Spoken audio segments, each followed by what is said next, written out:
Okay, so I'm just going to start over just a little quick. So we're going to divide this up into 5 different groups of raptors: the eagles, the bootios, the falcons, the accipiters, or something else. So if you can get it to the group, you are halfway there to your ID. So first lesson, size doesn't matter unless you have a known object to judge size by. So the bird on the left looks smaller than the bird on the right, but when they're landed and on a telephone pole, which is very handy and raptors like to land on them, you can tell that the bird on the left is absolutely larger than the bird on the right. So let's talk about eagles. We only have 2 eagles, so that makes it easy. If you can get to eagles, you're set, because you just need to know one or the other. And if they're adults, it's super easy. And then if they're immature, I'm going to give you the hints to tell them apart. Okay? So let's start with the golden eagle. The golden eagle is a year-round resident here in Colorado. They have a beautiful golden nape on the back of their neck. They have feathering down to their toes, and they are a very large raptor, chocolate brown, very flat in flight. So we're flying, very flat, deliberate kind of wing beats, a lot of soaring. They have what are the feather, they're called the fingers, the primary flight feathers that stick out on the side, and they have a nice rounded tail in flight. So in raptor world, when the females are larger than the males more often than not, if you see them together. So here we have them flying with a nice flat, even wing, a rounded tail there, and that golden nape is still obvious. Now, sometimes you need to be careful. In very bright sunlight, it can look white. But this is a lighter blonde golden nape into the head, but still a very large bird, large beak, black beak. So here, as I was talking about, you get a lot of white here on the back of the neck, but the wings on the backside flow kind of evenly from the body and around, just a nice even curve, not a huge amount of bulging. And I'll explain that when we get to bald eagles. And then if you could see the tail, it would be rounded, meaning that all the tail feathers are graduated length. And so when he pulls it out, it's this nice rounded curve. So an immature golden eagle, the key for immature eagles is where is the majority of the white? Is the white on the non-muscled parts of the body? In the case of golden eagles, it's on the tail and on the feathers below the wrist, but on just more of the feathers than on the actual body. So if I'm holding my arm out here, it's more here, the white, versus up here. And if they're fresh out of the nest, then they're going to be white all over, but that's, June, July of their first year. And then they start getting to look like this. It takes 5 years for them to reach their full adult plumage. So here's one that's got a lot of feathers missing and growing in, but you can see most of the white is on just the feathered parts and not where the muscled part of the body is. That's what I'm trying to say. So where the muscled part of the body, there is less white, but more of the white is in that nice tail band, and then usually up here below the wrists. Okay? They build large nests on cliffs. And they'll do it inside of little cliff claves or on ledges.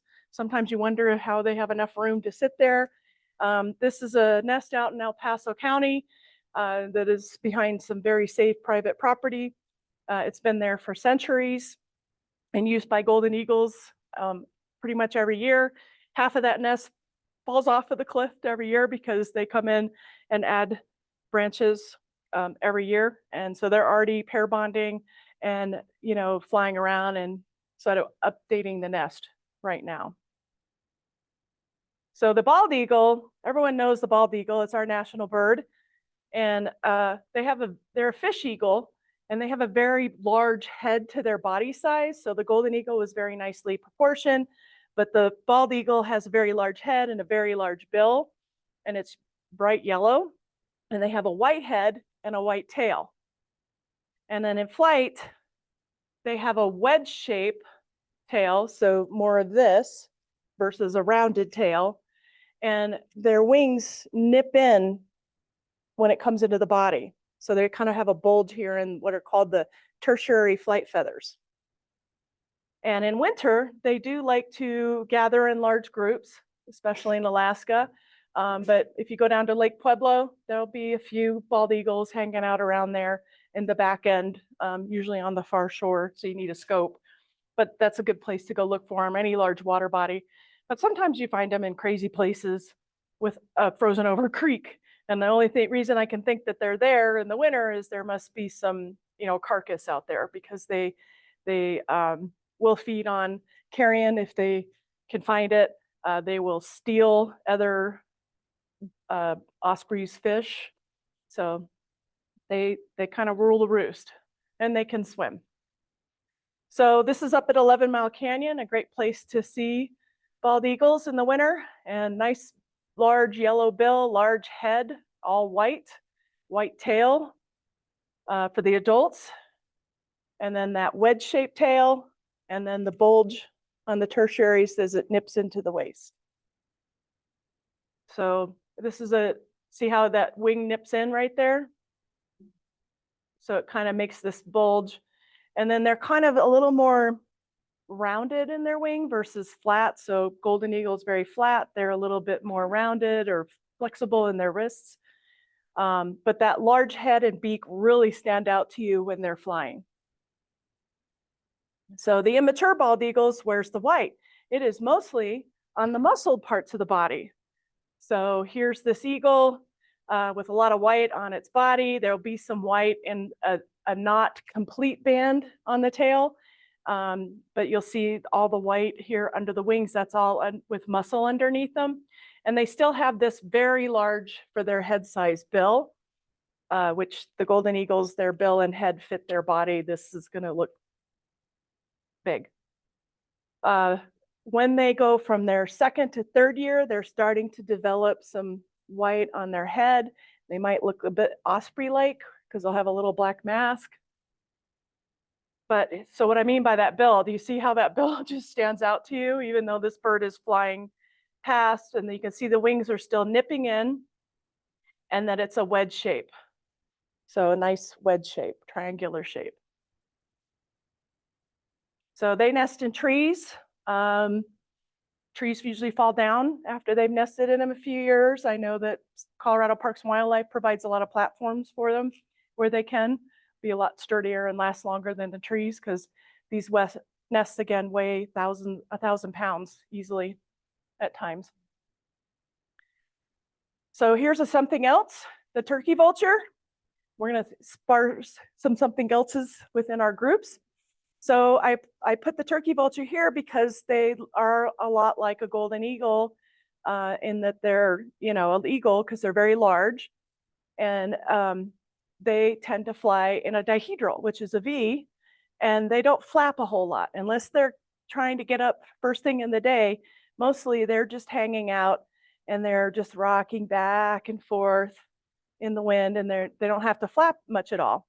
They're going to have a very tiny little head, almost look headless. They have this bone white bill. The face is only red when they are hot or excited. Otherwise, it's more of a pink. And then their underside of their flight feathers, which are all these feathers down here below their arm, is silver. And they're a dark chocolate brown.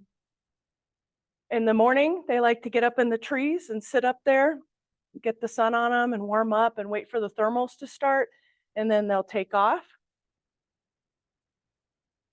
But you can really see that bone white bill and that almost headless look and that steep dihedral on them. And then you get the silver wings. Makes that quite easy. So if you can get a couple down that you know really well, that'll help you with the rest and start working them out. So silver wings, looks almost headless, white bill, large bird, and dihedral. So this is an immature second-year turkey vulture, so they're more brown instead of that black colored that they have. But they still have the same characteristics as the adults in terms of flight and the silver on the wings and all that.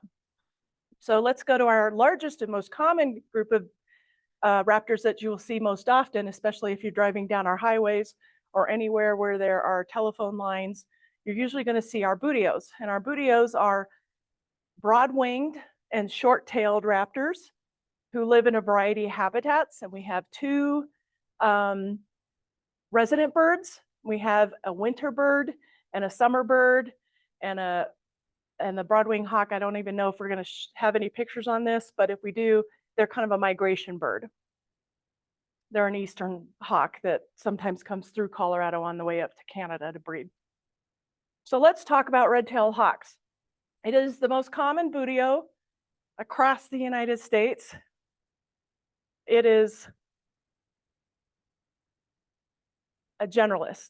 So it can hunt in Central Park, it can hunt in the jungle, it can hunt in eastern hardwood forests, it can hunt in the open grasslands, it can hunt in the Arctic, and it can hunt in the deep, thick forests of the Pacific Northwest. So they can inhabit any habitat. Ours tend to be lighter colored because we're open. So we have lighter colors in our environment, and so they match it. But in winter, we get a lot of our northern red tails that come down. So this is a great season to get a lot of different fun red tails to come down into Colorado to winter before they head back up. So there are 17 subspecies of red tail. If you want to go crazy on that, we're not going to discuss that in this meeting, but I will point out the Harlan's hawk, which we give it a separate name, but it is still a red tail, and that is an Arctic red tail. So with bootios, especially the light morphs, we call it the morphs, dark morph, light morph, intermediate morph. But with the light morphs, we have a system where we can look at their head, their breast, and their chest. And if they're sitting and facing you, we can give you some ID characteristics. So a red tail has a dark head, a light chest, and a dark belly. So they have this belly band. However, some of our eastern red tails only have a few spots right here. So they could look dark, light, light. So you kind of have to watch that a little bit. The number one thing, if you see a raptor with this bright brick red tail, it's a red tail. Here in Colorado, I'm speaking specifically here in Colorado, because if you go to South America, there's some other raptors, and maybe even Central, that have red tails. So I'm only talking in North America, okay? In Colorado specifically. So dark head, light breast, dark belly band. From the back, they have what we call backpack straps. So they have a V or U shape where their scapular feathers have a lot of white in it, making a V or a U. And when they fly with a forward dihedral, so slightly up and slightly forward of their head. Okay? And you can see that when they're flying, you can see them pushing their wings forward a little bit and then just slightly up from flat. From in flight, from underside, this is called the patagium. It's where your bicep is, and there's a dash, so a dark color that goes fully through the wing. We'll see that better in some other pictures. And then there's a comma out by the wrist. So we call it a dash and a comma. And from the underside, the tails don't look so red. They can look brownish, and immature birds won't have a red tail. 2 years to get that, unless they lose part of their tail. So it looks more like this, a pale red, which ferruginous hawks can look like that in some light if they have some red on their tail, but it's not this nice, beautiful brick red, okay? And then there's the Harlan's hawk that has a white tail. And so they're kind of, they could be light or dark morph, but they're this dark, blackish color and a white tail, a lot of white and dark colored. But they still have backpack straps, okay? And then their body is very proportional. Their head to their body is very proportional. So you see the red tail, it's a red tail. But here's those backpack straps spread out like we were talking about. And then from the underside, here's that dash and the comma. And this dash is very solid. It goes all the way through the leading edge of the wing. So there is no lighter colored right at the edge of that front of that wing. It goes all the way through, and that's important. But it's dark, light, dark, and it has a red tail. Dash and a comma. Oh, also the flight feathers are white from the underside. So here we can see the dash and the comma, dark, light, kind of dark. Backpack straps, red tail. They nest in trees. If you do come upon a nest, please give them at least 800, a lot of space, 800 yards, I think, or because they'll start screaming at you. They're screaming at you, and every hawk sound you've ever heard on TV is a red tail call. Sometimes they use it for bald eagles, which is sad. This is a nest on the Pawnee grasslands. I have a dark morph, a light morph, and an intermediate morph all in the same nest. So there's a lot of mixed genes going around. So dash and a comma. See this one, you can't see that. It's just a little smudge, not very dark, but it's there. And then these are second year birds, and you can tell they're second year birds in the spring. They have this window in their wings because these feathers were what they came out of the nest with. And so they've worn down, the light's shining through more on them. And then during the winter, they've been able to replace their tail and these feathers here and some of the feathers up here. So, and I just showed this one because I like it. So this is an intermediate dark morph, but he still has his dash and his comma and a red tail. And he's just rufous all over. This one was on a Canyon Riverwalk, Canyon City Riverwalk, dark morph, has a red tail. He will have his backpack straps. This was a tiny little male. And then here's the Harlan's hawk, more of a black versus, the brown. This is a blackish brown. And then that white tail, and then the white, very pure white, not cream, like all the others. And then you can see that they have a black band, but they have a white tail. This is a second year, but he still has his dash and his comma, but he's spotted all over. So the younger you are, the more sort of bigger and blotchy your spots are. And then you have banding on your tail. Backpack strap. This one's fresh out of the nest, so there's a little bit of white, but look at the backpack strap right here. Very thick belly band. And then our ferruginous hawk, I call him the Arnold Schwarzenegger of Budeos because he's big, he's bulky, he's here to hunt those prairie dogs and those cottontails and the jackrabbits. And see, look how big his head is. But he is light, light, light. So he has a white to gray colored head, white breast, white belly, and then he has pantaloons, rusty pantaloons that sometimes make a nice V if he doesn't have his big fluffy white undertail feathers covering his legs. They are called ferruginous for this rusty color in their wing. They have a very large gape, so they can open their mouth to gobble down a lot of food very quickly. And if you were to draw a line through the eyes, the gape would come just past there. Just past there. So you'll see that yellow line, and it goes quite far back on their mouth. It's kind of like a grin line, maybe. They do have some white in the primary flight feathers here. Those are the first 6 feathers, or 10 feathers. But the little windows, as it were, and they have a white to gray to pinkish tail. So here's one, and they do kind of have a dash, but you'll see that it isn't complete. There's some white on the edges of the wing, and it's kind of speckled a little bit with some white. So, but look at this nice V from the rusty pants. And then the fact that it's just light, light, light, even though that's kind of a darker gray, it's still light, light, light. And then just look at how big and square that head is. It's very big and square. But then that white tail also, okay? These are open grassland birds. They're gonna be, Ellicott Highway this time of year, I will see several Ferruginous about every other pole, like within a close distance. It's amazing. So go drive Ellicott Highway from 94 south to, what's the road down south? Myers? Huh? Or Squirrel Creek even.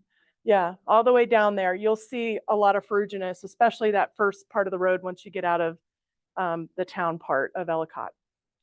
So it's a great place to go look for them. Just don't park underneath them. Just kind of park, give them some space.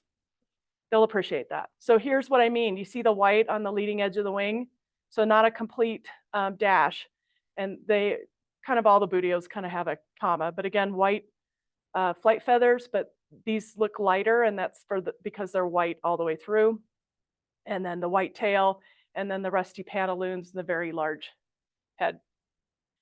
So look at how rufous or red they are. And then remember I told you they can have a little bit of a red on the tail, but it's not complete through the whole tail. It's just kind of on the end of the tail. And it's very faint compared to. And this is a big female sitting on a fence post that's about this big around. And it's so small for her to sit on, she had to like fall back down onto what would be her ankles to sit there. And this was during Fountain CBC back in the day, and it was one of those really bad snowstorm days. And it was sitting on, I was doing Hanover Road, and there's those little hillocks, and it was sitting on the out of the wind on the hill. But they'll sit on the ground and from a little elevated place and wait for prairie dogs or somebody to come out, to hunt. Finally, got pictures of a dark morph bird. This was a little male. He was so small, I thought he might be a red tail at first because he was so small compared to the Ferruginous I'm used to seeing. But white tail, feathers all the way down to the toes. So the red tail only had feathers, not very far down the leg. But so this one has feathers all the way down to the toes. And just that big square blocky head, that big gape, and the white on the upper side and more ferruginous. So there's that gape. You draw that line. There's just a little tiny bit of the gape coming past that line through the center of the eye. So where they're going to nest, they're going to be a quarter to a half a mile away from any road, any building, anybody, in a tree all by itself if they can find a tree out east. So if you're that far away, you can scope them, and that's fine. You want to give them plenty of distance. And that was this. So here's a little chick peeking out at me. This is an immature bird. They're a bit clean but spotty, just kind of plain, but they still have those darker leggings. They're just not as dark or rufous as an adult. And sometimes you can't see them because their feathers cover them. But light, light, light, very large head, and that gape would tell you that on this bird. And then that placement of white there is very helpful for ferruginous. And then he has banded tails, but then the white up above it. But look at how big that gape is. Here's the middle of the eye, and it goes past that.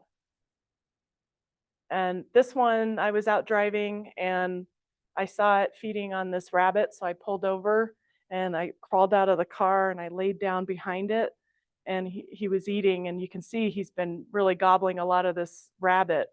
And then he decided he objected to me, and I said, thank you, I'm out, and left because I didn't want him coming after me. But just beautiful, beautiful bird. So that's that grayish head, but light, light, light, that ferruginous on their shoulders. Our Swainson's hawk is our summer hawk. Flies up from Argentina all the way to here so they can eat the grasshoppers and feed it to their kiddos. They are for the light morph birds, and you can even see in this dark rufous that they're dark light. That's an immature bird, but they have a dark head, a dark breast, and a light belly, and then they have a headlight. A little bit of white feathers and yellow skin right here give them the appearance of having a headlight right above their beak. They also, you'll note, have dark flight feathers on the underside of their wings, whereas all the other ones Buteos I've shown you have light colored feathers. And they're the only one that we have here in Colorado with those dark. They have a banded tail, so they have kind of a white, very thin terminal band, and then a thicker black subterminal band, and then additional bands after that. They're kind of creamy, almost not quite gold, but a nice golden cream colored. They have a gray cast to their brown feathers, so that it gives it a different look. They look very slender winged because they have to have longer wings because they migrate further. So our residential birds just have sort of what I call a normal buteo wing, but these guys, because they're flying up from Argentina and back every year, have to have a longer wing in order to be most efficient for flying up there. So they can look very pointed at times with their wings and very slender, very long winged and light.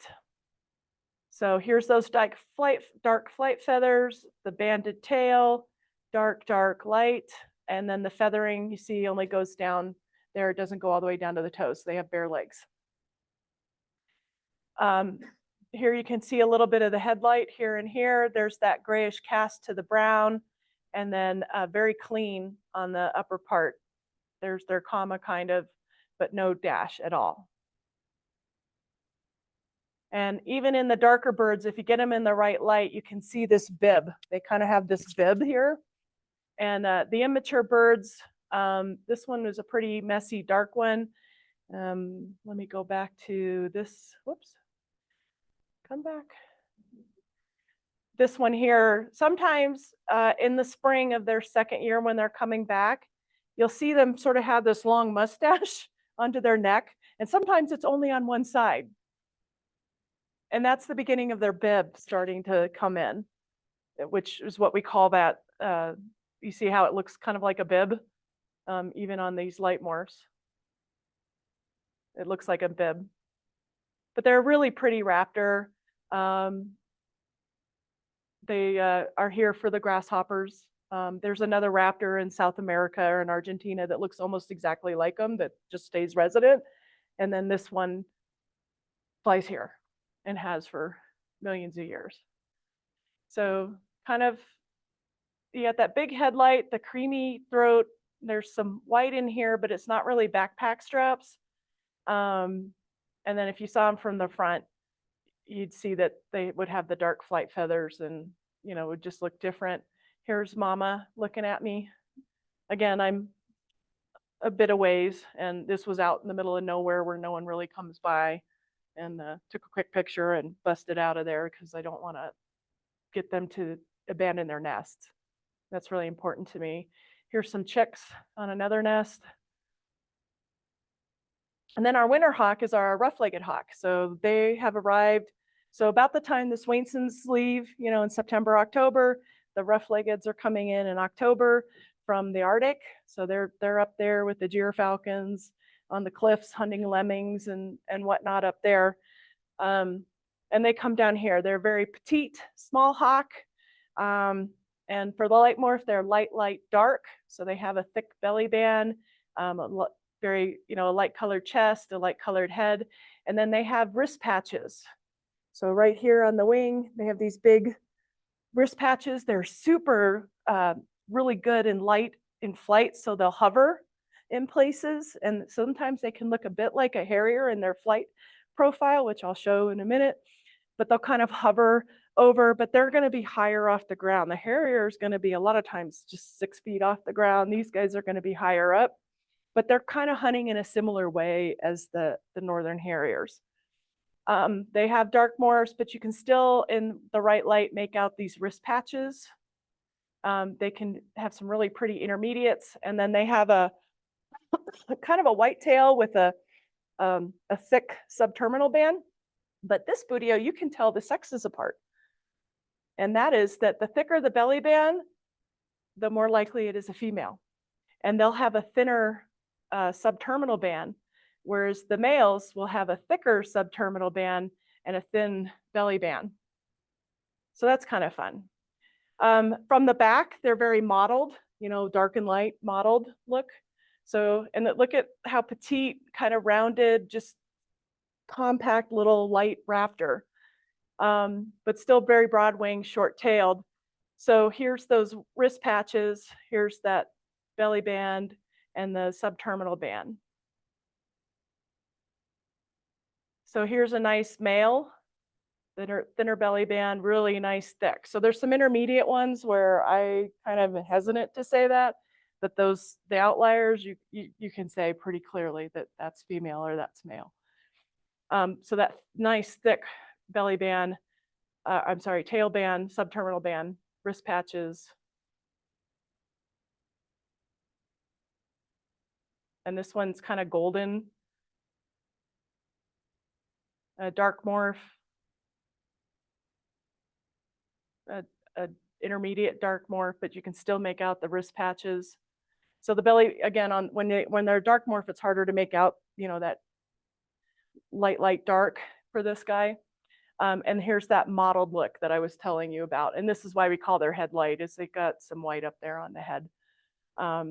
And they're not as long distant migrant as the Swainsons, but they still have some pretty long wings. And then the broad-winged hawk, typically we see them in May. And then I don't know, probably what, August, September in the fall, if they come back through here. They're an eastern forest buteo. They are one of the smallest. And the thing that I always note about them, and this is an immature bird, is they are just very clean underneath. So just light, clean wings, very light. And then they have a very nice, evenly banded tail. And I must have hidden the adult picture, so I apologize for that. But they're just very clean, very slender, very small. And you know, Fountain Creek is where I've seen them. This is where I got that picture, and it was kind of like one of those, ooh, what was that? So osprey, this is something else. This is a fish hawk. It's the only one in its family here in North America.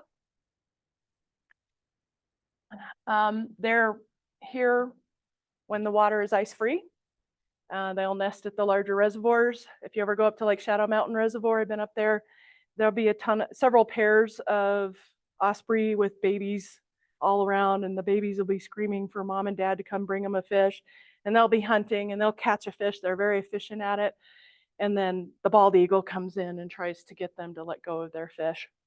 It's fun. So they're going to have a mask, a little black mask across their eyes. If they're female, they're going to have a necklace. Isn't that nice?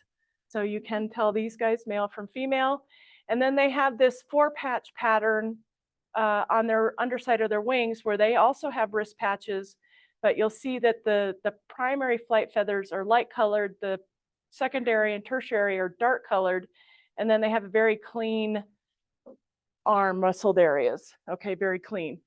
And kind of a rounded to wedge tail. They can do the M shape with their wings, so they're super flexible with their joints in their wings, which allow them to hover and to dive down in and then come back up with their fish. And then they have special scales called scuts on their toes that allow them to hold the fish, because you know they're kind of slimy and hard to hold if you ever held a fish. And then they turn their fish with head first, so it's aerodynamic, and fly with it literally like this behind, underneath them. They look like they have a mohawk sometimes because they have their feathers kind of come out in a little mohawk, and I'll have a picture of that. So kind of a rounded, you know, look, but you still have those wrist patches and that 4-patch. So you got dark, light, dark, right? So a 4-patch on the wings, and then the mask over the eye, and then a rounded tail. There's that M shape I talked about, but there's the wrist patch, dark, light, dark, banded tail. And this is because, see, look at how good you guys are already. There's the bandit mask. There's the mohawk I was talking about. This is at Brush Hollow Reservoir. And then another something else is our northern harrier, used to formerly be called the marsh hawk. Let's skip past all this, go right to the pictures. So this is they're going to be in areas of open fields. They're going to fly along edges and lines. And sometimes I'm going out of camera, turn around, come back. And so they like the edges of fences, and they have facial discs that give them an owlish appearance in their face. And what that does is it actually directs sound. It hits it like a disc and directs it to their ears. And then it's thought that maybe they can see in ultraviolet. And if you've ever had mice and you take an ultraviolet flashlight where they walk back and forth a lot, mice kind of dribble pee. So they're following those mice trails, listening for a mouse in the grass. And then they dive down to get it. So the females and the young are going to be very brown, have this facial disc. Females are going to have dirty armpits. It's called oxalaries, if you want to know the technical term. They're going to have a long tail, pointed wings, and then they're going to have white on the upper part of their tail and their rump. We call it a rump patch, but white up there. And the male, the full-grown male, he's going to be gray with some black wingtips and that white rump patch. We call him the gray ghost. So some pictures of him. And then here you have a good sight of those facial discs. And they're typically in nesting season around marshes, areas with water or very tall grasses, so that they can bury their nest in there somewhere to keep predators away. Water is best for that. So this female, talk about driving and birding, Clark. This was one winter afternoon, and my husband and I decided to go out raptor photographing in the middle of a snowstorm. And we came upon this harrier looking for stuff along the road. And so I'm driving, and it was on Bill's side of the card. So we were just kind of pacing her gently, and he was taking pictures. And then she came over to my side. So he was steering while I was driving the car, hanging out of the window, taking pictures of this raptor. I don't recommend it, but we could see for a mile and nobody was out. But here's those dark underarms. This is an adult female, nice banded tail. You can see that white rump patch coming over a little bit on the side, very speckled looking, and then banded looking on the wing feathers, and then the facial discs. And then immatures are going to look more creamy to orange to palomino, somewhere in that creamy gold orange color. And then as they get a little older, the males will start to get a gray cast on their brown, and the females are still going to always have that dark underarms. But nice banded tail, but pretty clean underneath. And then the owl disc that really makes their head look distinct. It's just, that's a northern harrier when you can see their face and their head. So let's talk about the speedsters of the sky, the jet fighters, as I call them, of the sky, the falcons. So let's talk about the fastest falcon, the peregrine. Everyone loves the peregrine falcon.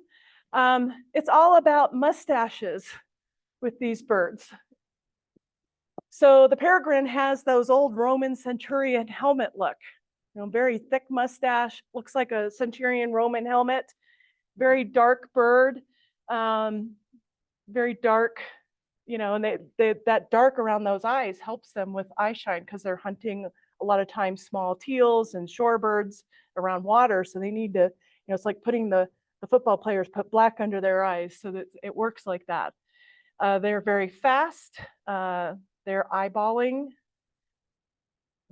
they're eyeballing it, and then they fly up, and then they wait for everybody else to fly up, and then they eyeball the weak one in the group, and then they dive on them.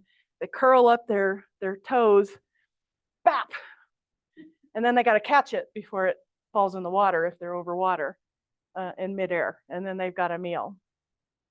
So you can imagine there's a bit of learning involved to learn how to be a falcon.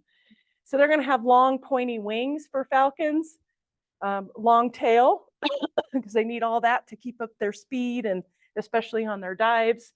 These guys nest in cliffs. For many years now, we've had one nesting up on Cheyenne Mountain, along with the prairie falcons. So that really nice centurion helmet, very gray, kind of creamy on the underside, dark eyes for all falcons, very pointed wings and long tail. It's a very typical falcon look. So if you see that, and most of the time when they're flying, this is what you see, right? They're going somewhere. Once in a while, you might see them casually, like they've eaten and they're like, I keep an eye on you for, my next meal. But even here in this terribly lit picture, you can still see that helmet, and the mustache. So even in flight, you can still see that mustache coming down. But those long pointy wings, long tail, just peregrine falcon, very overall dark. Then we have our prairie falcons, which are year-round residents here. They're going to have your Penelope Pitstop, Snidely Whiplash pencil mustache, if you're old enough to know those cartoons, but a pencil mustache. So he used to twirl his mustache. They're going to be overall very light colored, but they have dirty armpits or axillaries. But again, long pointed wings, but very light colored overall.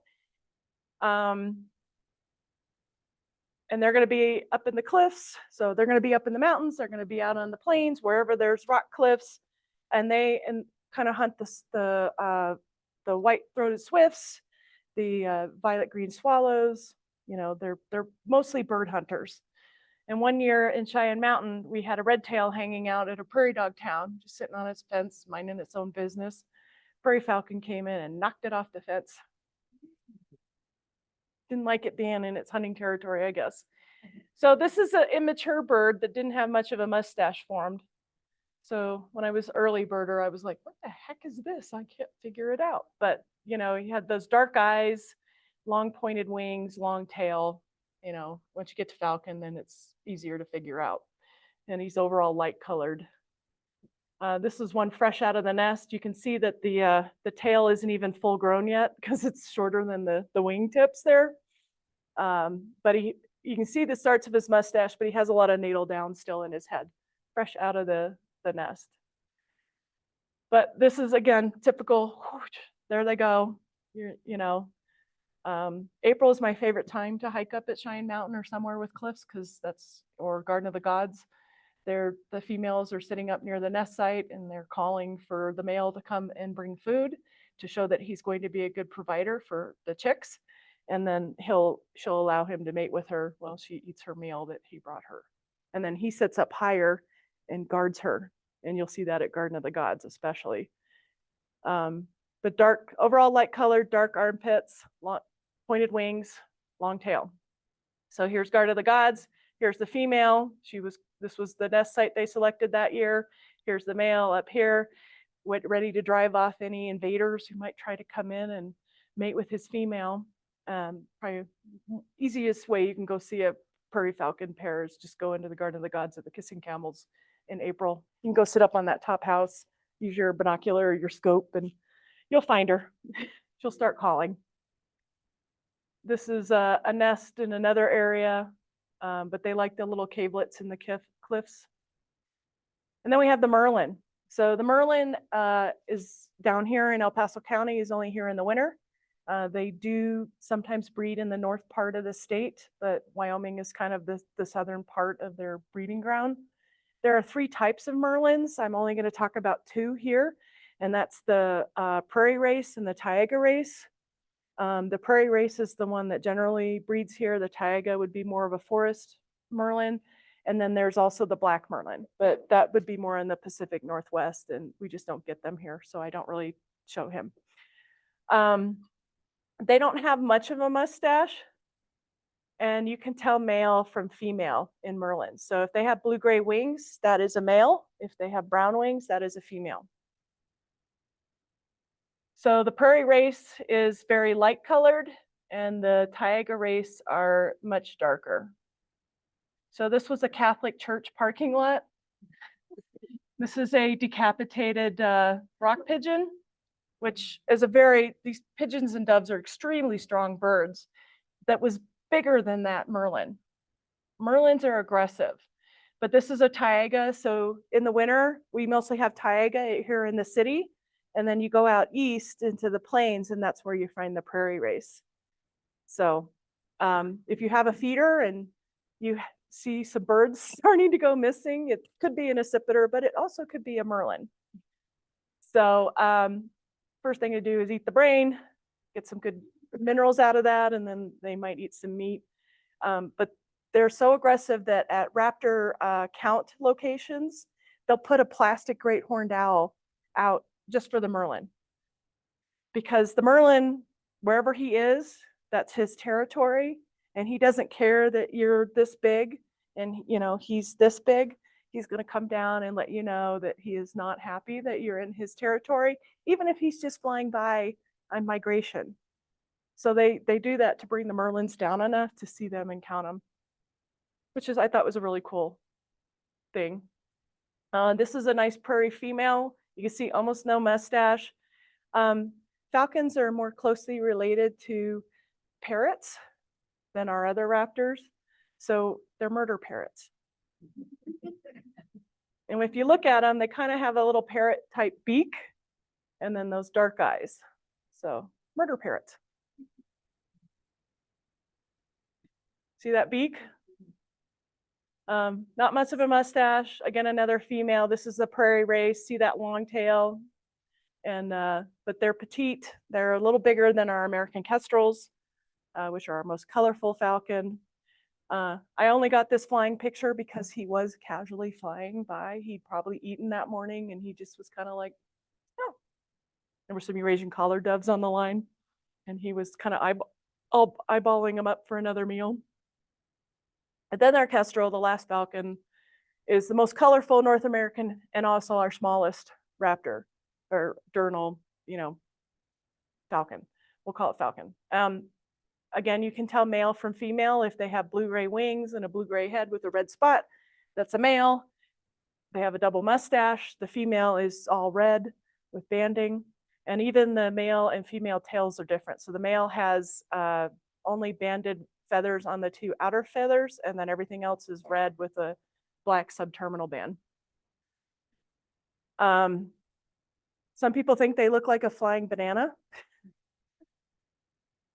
So here's my hand to give you an indication of this female size in my hand.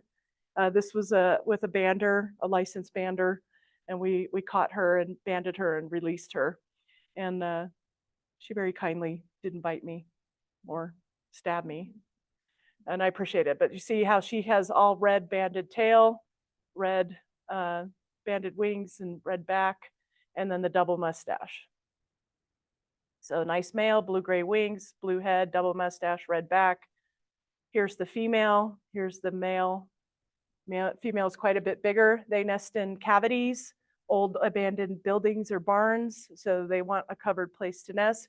You can go online and look for a American kestrel nest box dimensions. You could build one. I've had people up in condos put them up, and they've seen them around. They'll put them up. They've nested in there. So they nest here in town, at least on the north side, I know. So they're around. So if you see them near wherever you are, feel free to put up they need help. They're losing out because we're cutting down so many trees. So giving them a nesting place to breed is a good thing. So there's your flying banana shot. I've never seen a banana with wings, so I don't get it. Here's something else, our Mississippi kites. So it used to be that this was a southeastern kite. We never had any kites in Colorado. Over the years, they've gradually advanced their territory up the Arkansas River, and then they got up to Pueblo and hung out there for a while, and they've been moving north so that we have an established colony in Fountain, and I believe there's been some up near Chatfield now breeding in the last few years. They are called the Mississippi kite because they're southeast. That's probably where they were seen. They have red eyes. They are kind of an ombre color. So they go from light gray to medium gray to dark gray to black. The immatures are kind of brownish, and they hunt like dragonflies on the wing. So they're going to be somewhere near water, but they nest colonially. So if you know they're nesting, look in cemeteries, look in city parks. They can be away from the water as long as the water is somewhere near where they can go get their food. And a lot of times you'll see them actually eating on the wing. So they'll be flying and then bring their feet and their head together to eat their dragonflies. So this is in Fountain. There's several places around Fountain where you can find them. This particular location is well known at Otoe and Amherst behind the middle school. And you just kind of look around. But they show up in kind of May, and then they're leaving in late August, early September, because they need dragonflies. And when it gets cold, there's no dragonflies. So here the male has brought a stick to prove to the male that he's going to be helpful in helping raise the young and help build the nest. So he brings a stick and she lets him mate with him. And then they'll build a discreet little nest in a tree. And then usually there's several other pairs and other trees around. But red eyes, kind of a hooked, again, that little bit parroty looking, but they got those sharp talons. And these are from the Pueblo Raptor Center. They had to spend the winter because they didn't get well in time to be released. So then we come to the hardest group, which is the accipiters. So we only have 3. So if you can get it to accipiters, you're winning, okay? Then we have northern goshawk, the Cooper's hawk, and the sharpshin. The Coopers and the sharpshin are the ones with the most confusion. I get it. It's okay if you just say accipiter. So the sharpshin is going to be the smallest. The goshawk's going to be the biggest. He's going to look bug-eyed. They're going to have a long tail, short rounded wings because they are forest raptors. So they're all about flying. If you see them in flight, you can tell sharpshin from Coopers pretty easily because the sharpshin fly so fast you can't count their wing beats. Just right. And then Coopers, you can kind of keep up with their wing beats. You can go 1, 2, 3, 4, 5, 6, 7, and you know you might have a Cooper's. If they're sitting and you can see the tail from the front, all the feathers on the sharpshin are the same length. So there's no graduation. On the Coopers, if you could see it again from the front, it's evenly graduated. And evenly graduated means rounded tail, and the same length means more squared off tail. And then if it's less evenly graduated, it means wedge-shaped tail, which is the northern goshawk wedge shape. The northern goshawk is gray on the back and the front, has gray barring, and it has a black mask and a kind of a white eyebrow, which gives it that black mask look. The Cooper's hawk has a capped appearance where the head is darker than the back of the neck, whereas the sharpshin, again, bug-eyed, tiny, pencil-thin legs, if you can see the legs, and the head and the back of the neck are the same color. Okay. In flight, I just explained the quick flicking wing beats versus the choppy wing beats versus the powerful, stiff, more bootio-like wing beats of the goshawk. Goshawk's going to be higher up in elevation. This is a bird you do not want to disturb at the nest. They will attack you if you are too close to their nest, and you don't want talon rakes on your head. They like to nest somewhere near an open corridor, like an open corridor in the forest, and then they'll kind of hunt that. Whereas the Cooper's hawk will work the edges of the forest, and sometimes they're on the ground. So they'll see some birds in a bush, and they'll kind of go around the bush, seeing if they can flush one of the birds out. And then the sharpshin's going to be more in the forest. And then they're only coming out when they're flying somewhere and then back into the forest kind of thing. So here's a large goshawk, gray front, very fine barring, an adult bird on the front, very bright white eyebrow, very large bird. Here, this was the same bird, started out coming as an immature bird in the winter to a friend's yard, and then came back as an adult for a few years. But here you can see the tail feathers. So there's 1, 2, 3. So see how they're kind of close together, but they're not all the same. And the Coopers would be more like here, or it'd be a little more spread out. Anyone wear size 5.5 shoe? Women's? That's a 5.5 shoe. That's a goshawk. Okay. So here's a nest. They like mistletoe to build their nest on a lot of times. It helps disguise it. You could barely see her through the nest. She was hunkered down in there good. The Cooper's hawks, that black capped appearance. So they're going to have a darker cap than the back of their neck. They're going to have a rounded tail, and they're going to be red with white spots. And then the Sharpie is white with red spots. I think they look the same. Here's one that's kind of like, if you, in flight, if you can draw a line from the nest, the wrist of the wing, you know, to the wrist, if it comes just behind the eyes, that's a sharp shin. This one kind of comes a lot further back, could be the angle.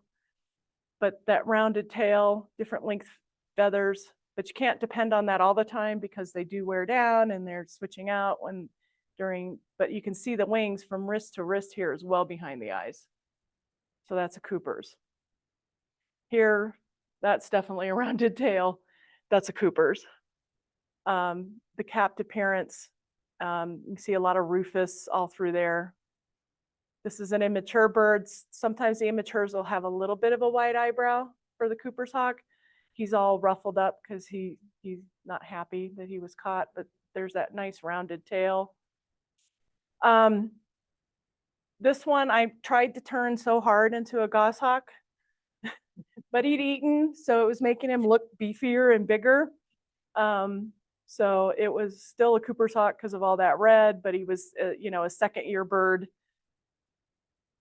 There's a little nice flight sequence of how you see it, but you just draw that line from wrist to wrist. It's well behind the eye. This is a friend's yard. They had Coopers nesting in their yard. This is a couple of youngsters, the oldest youngsters, and that's a rufous hummingbird that terrified those poor little guys. Terrified these guys. They were like, what the heck is that? And then this is their baby sibling here. This is the third one, and this is the fourth one. They knocked him out of the nest. He still had blue eyes. These guys had yellow. By the time they reach adult, they're orange. So it's just sort of fun to watch, you know, how that all works. And the parents have to keep track of, because they were in 3 different trees where they all were, and to make sure that they got fed. Sharp shin hawk, again, bug-eyed looked. You know, their eyes look huge in their head because they're so small and they have these big eyes. Very the same length tail feathers, same color head to head. And then you can see that it looks, I guess it does look a bit more white than red than, you know, our nice Cooper's hawk here, where he looks more red than white. So that's what they mean by that. I struggle with that sometimes. So nice squared off tail here. But the way that this is, you draw that line from that wrist to wrist. It's a little further behind the wings. This is my yard. He was hunting my feeders, but nice squared off tail. Right here, you see how you draw wrist to wrist. It's kind of going just behind the eyes. So sometimes a quick photo, if you can get it, is really helpful for picking out those. How I ID'd this was my first sharp shin. I knew which board he landed on, and I went out and I measured the length of his tail from the top of this to this after he left, and then, you know, estimated for my picture his size. You could tell he was eating because there was some blood there, but the head and back are the same color, whereas the Coopers, again, lighter on the back, darker on the head, and then that bug-eyed appearance. And then this guy on December 31st, you can see he's got like stripes versus, horizontal stripes versus vertical stripes versus horizontal stripes. So when they're young, they have vertical, And then as they get older, you can see these are new feathers that are in the adult plumage. And so he was a first-year bird on December 31st, and then on January 1st, he was a second-year bird. In this particular picture, I got him. He was sitting there, and on the tree over there, right in front of him, was a downy woodpecker. And he just sat there. This guy finally left. Downy woodpecker lived another day. I was like, oh my gosh. All right, so I know we're running out of time and it's getting late. I'll do just a few short quiz and then let you go. So the first thing is eagle, booty owl, falcon, accipiter, or something else. And why? Broadwing, short-tailed, okay. And then you have 5 choices: red tail, ferruginous, Swainson's, rough-legged, broadwing. Why? Dash and a comma and a reddish tail. Excellent. You guys know your stuff. Eagle, booty owl, falcon, accipiter, or something else. And because, yeah, but he's got rusty pantaloons. And he's light. Which is falcon, right? Something else. Yep, turkey vulture because, yep, bone white bill, tiny head. So now you guys get to go out and practice this. So when you're driving, without driving off the road, please, keep an eye for those raptors. They're out there because it's getting to be breeding side for our resident guys. So let me know if you have any questions. Otherwise, have a great evening. Thank you for attending.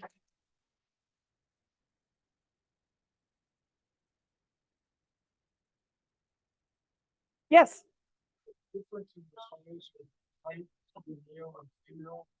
Yes, but I'd have to look at my phone to tell you what that difference was. Because I got apps on my phone.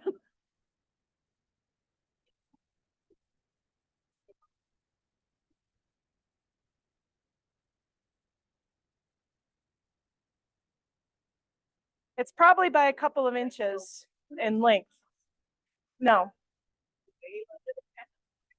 Any other questions? Yeah, do you have any other questions? Anyone else wants clarification? Is anyone online who has a question too? Feel free to type in the chat and chime in.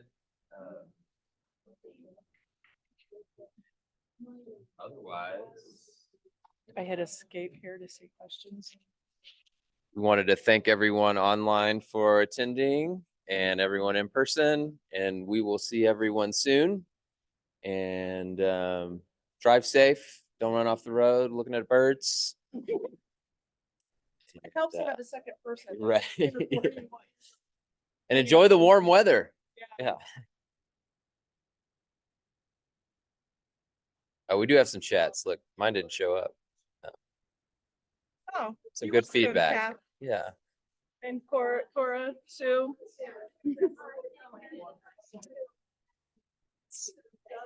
Stop.